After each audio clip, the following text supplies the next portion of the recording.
Ah, yes. Buffalo, New York, home of my beloved Buffalo Bills. Love that team. Also home to the Buffalo Public School District and the Buffalo Police Department. Goes without saying, the city of Buffalo probably would have those school district and the police department named after it, right? Here's the thing.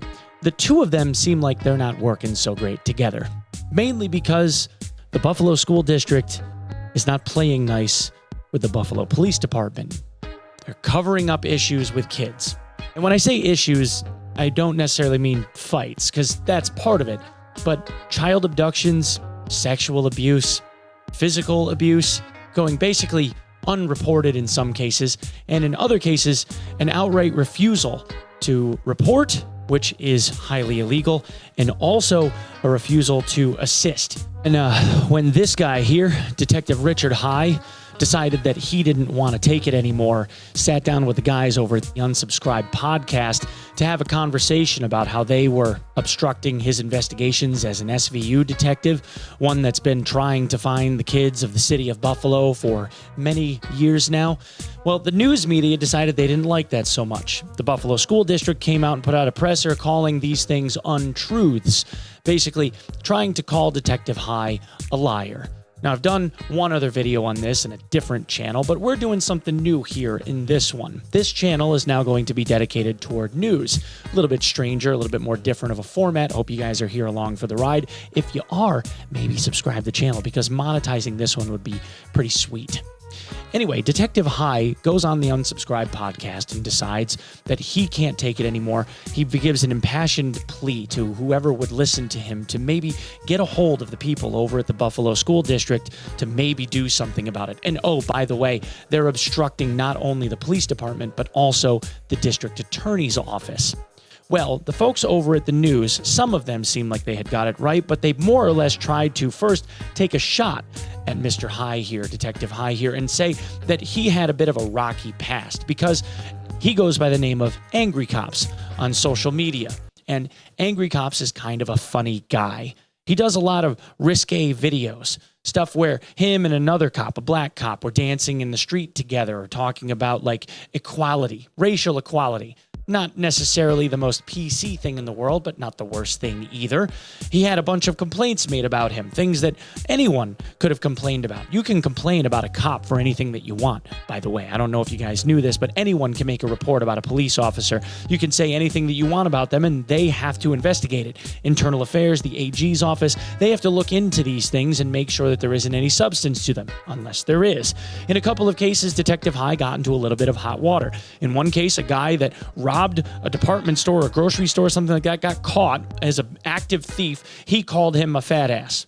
And because he called him fat, he got in trouble for it. That was one. The only other time that he got in trouble for something was a 17-year-old kid who was actively selling drugs at the neighbor's house of his friend, whom he was visiting off duty, ended up trying to sling drugs right in front of him, an off-duty police officer, and when Detective High confronted him, this guy took a swing at Detective High, who headbutted him in the mouth.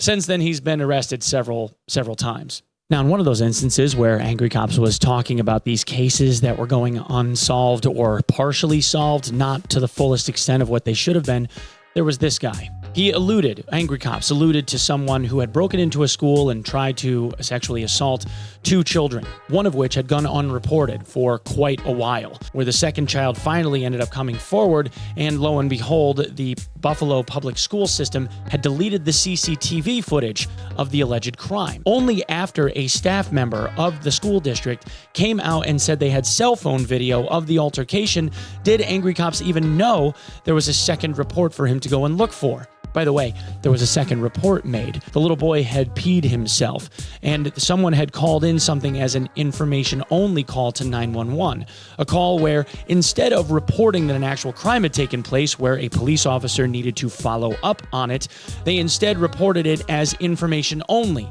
meaning it went into some miscellaneous pile of literally thousands of other reports that have been made since 2021, where the cops never would have known to bother to go and look for it anyway, because it was just thrown into a garbage pile of everything marked other. Once AngryCops knew where to look, he was able to follow up on it. But the school district wasn't assisting as well as they should have been, and the district attorney's office was being actively circumvented. Enter this asshole, former district attorney John Flynn. The former district attorney, back in 2022, had this petition generated for him because he botched, among other things, an issue with the diocese of the city of Buffalo. Basically, not prosecuting crime against kids the way that he should have. The biggest such case, this guy here in the middle with the crazy guy hair, Father Joseph Marino in 1989, who was convicted of attempted arson, who also was going to be brought up on charges for attempting to do things with children that priests memorifically end up doing to the horror and chagrin of many, and decided that before that was going to happen, he was going to pass away from acute lead poisoning by his own hand, and was found at one of the diocese rectories. So, yeah.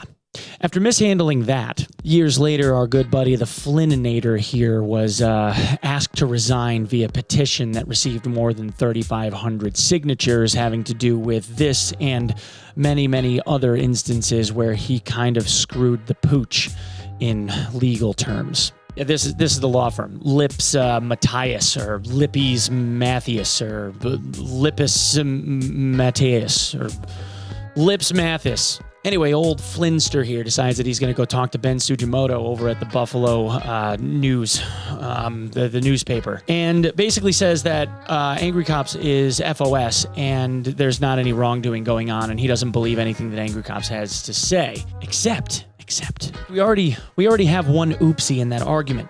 See, this guy, originally, when we were talking about the two kids and all, originally was just one kid. Well, he originally ended up getting charged with one felony count, except after the April 26th podcast where AngryCops kind of blew the whistle. Yeah, this dude ended up actually getting a second count of kidnapping when originally they said there was only the single charge. In fact, there's a quote for it. Yeah. In the statement here, it says one count of attempted kidnapping and one count of luring, except that's not what actually happened. See, right there? Yeah, it says two counts of luring. Yeah. See, so that whistleblower report ended up coming out because he was frustrated with not having any action taken in the school district, kind of obstructing and not participating and not helping out the DA's office. And then, lo and behold, the DA's office comes out and says, oh, there's a second count after all. That's weird. How did that happen? Couldn't have been the whistleblowing. Definitely not. No way. Not possible. Anyway, yeah, so Flynnathy here ends up saying that there's not any wrongdoing. There's no way that there could possibly be a cover-up. Except he also ended up saying something to the effect of never happened in his office. He never would have ignored that kind of thing. There's no possible way. And he always had such a great relationship with the school district. They couldn't possibly have obstructed justice. There's no way that could have happened. Except, and I pulled this still from a YouTube video that I did in a different channel, but this is Richard High, AngryCops, with a letter. That letter over there. That letter over there is not supposed to be in existence. And the reason why that letter is not supposed to exist is because the lady that took that letter, that statement from a girl at the school, wasn't ever supposed to show that to Detective High because the administrators of the school told him not to. The initial report for that case was on May 16th of 2023. DA Flynn's office sent a subpoena to the Buffalo City School District requesting information from the school and the parents and the people involved in this thing from the school district. They did not comply with that subpoena. So, for Flynn to say that never happened on his watch, categorically false. But my personal favorite take on this has been coming straight out of the Fat Electrician's Twitter account and I guess recorded stuff that he's been saying. The weaponized level of autism that has been going into this is just nothing short of fantastic. In fact, he even went so far as to request that somebody from the board, the school board, come on the podcast to maybe talk to Unsubscribe about everything that's been going on inside of the school district and how there couldn't possibly be any cover-ups or obstruction or people avoiding the cops. But that, of course, would also mean that they would have to answer for Paulette, who's seen saying some rather unsavory things right here and flipping off the camera. That was in a school board meeting, by the way, just 4 years ago, back in 2021. Yeah, where she, I guess, got overly annoyed at somebody that was talking and also was slamming wine back during the board meeting as well. So that's neat. Oh, and she's still on the board. Yeah, she got elected. You can see it right over there. Yeah, she got elected back to the board in 2022. She's up for re-election coming up, though. So there's that. She's my favorite. But anyway, for more new and interesting news-related content like this here, maybe consider subbing the channel. That'd be pretty sweet. Maybe tell your friends about it. I'd actually like for this channel to take off a little bit. I think it would be pretty fun. Thank you guys for lending me your eyeballs. My name is One Peg. This is OPNN, and I will see you in the next one. Peace.